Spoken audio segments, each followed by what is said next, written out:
So a lot of guys like to go out with a wingman because it kind of makes it easier for them, to actually go out. I think a lot of the reason for that is because, when there's somebody there with you, it's almost as if they're kind of holding your hand to some extent and providing that sort of comfort blanket where it's like, yeah, it's okay to do it.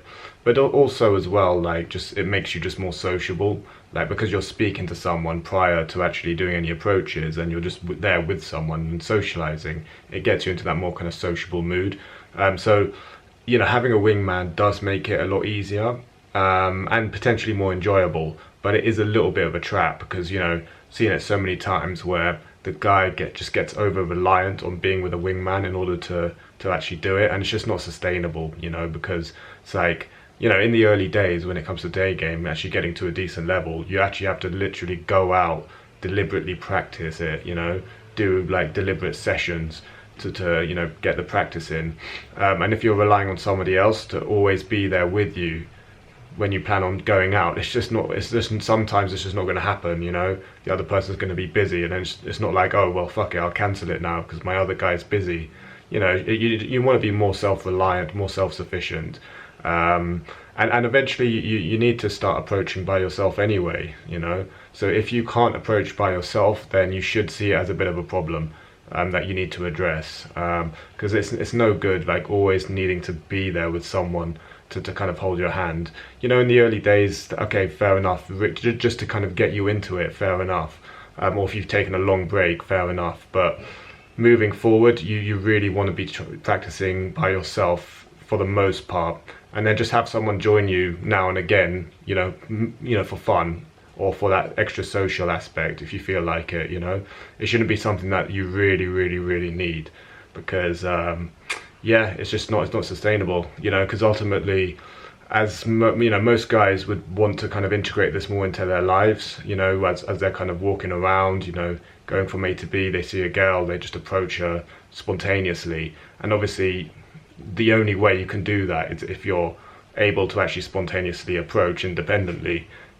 So if you're always relying on somebody else to be there with you, that's never going to happen. Let's be honest.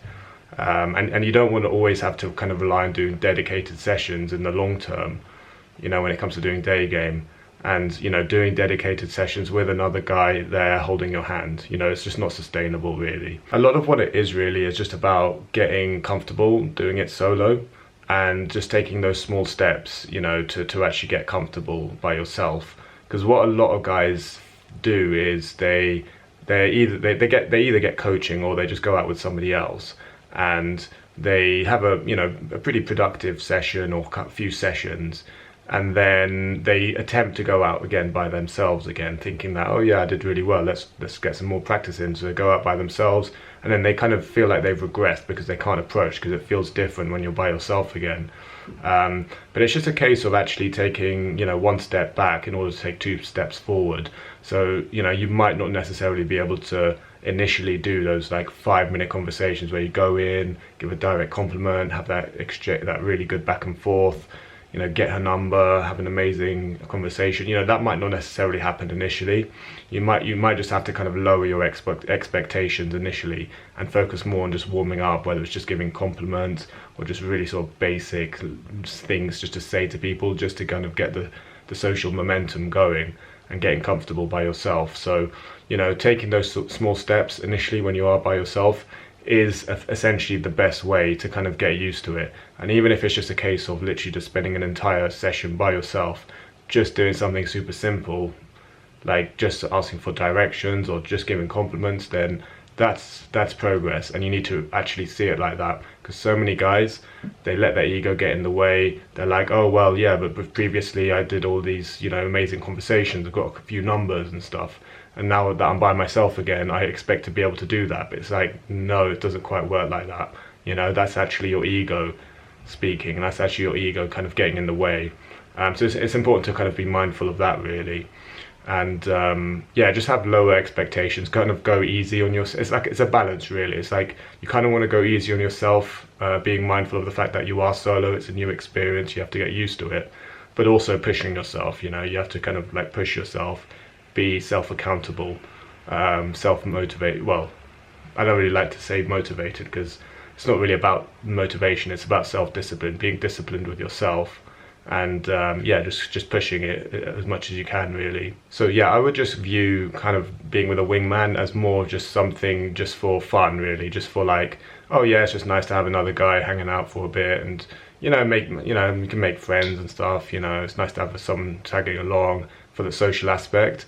But if you find yourself not being able to approach when the other person is not there with you, then that's something you really need to address, because the best guys at this are the ones that can do it solo, and they always say that they benefit massively from having that kind of skill set under their belt, really. You know, I don't know anyone who is doing it solo who kind of regrets it, or wishes that they could always have somebody else there with them, you know.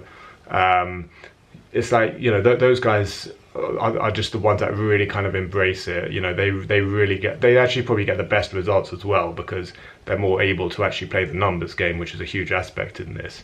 You know, they're able to just do more approaches because they're not always relying on somebody else there to be with them to approach. So they normally get the best results, you know.